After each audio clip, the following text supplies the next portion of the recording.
હા.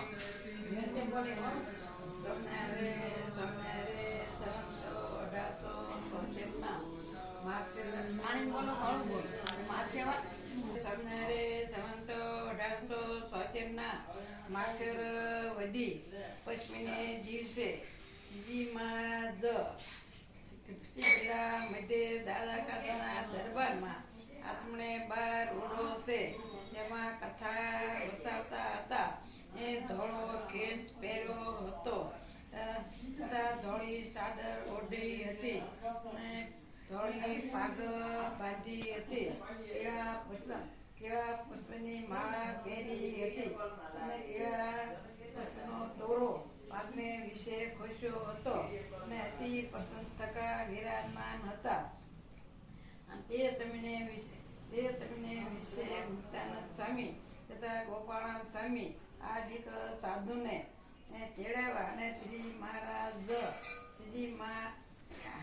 શ્રીજી મહારાજે સર્વે પતે બોલ્યા જે આપણા સત્સંગમાં થોડોક કુશનો ભાગ રહ્યો જાય છે તે આજ કાઢવો છે અને આ પ્રકાર એવું છે જે સર્વે બ્રહ્મજો તથા સાખ્યોએ તથા કર્મોએ સર્વે સત્સંગી પર્વતે તે સત્સંગમાં કુશન છે તે શું છે તો જે વાતનો કરનારો હિંમતે વિજ્ઞાની વાત કરે છે તે સત્સંગમાં કુશન છે.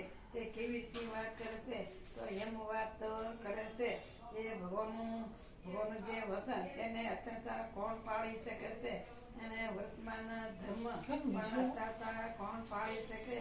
માટે જેટલું પડે તેટલું પાળી અને ભગવાન તો અધમ છે તે કલ્યાણ કરશે. અને વળી એમ વાત કરે છે જે આપણા જે ભગવાનના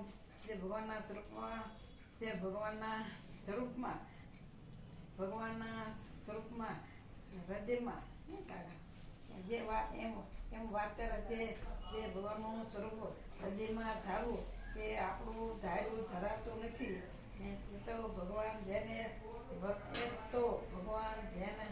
દયા કરીને ધરાવે તેને ધરાય છે. અને આવી રીતની મોડી વાત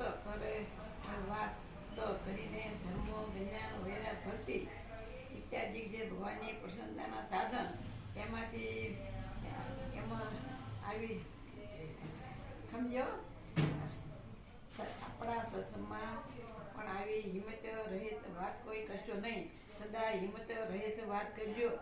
હિંમત વિજ્ઞાની જે વાત કરે છે તે દિવસે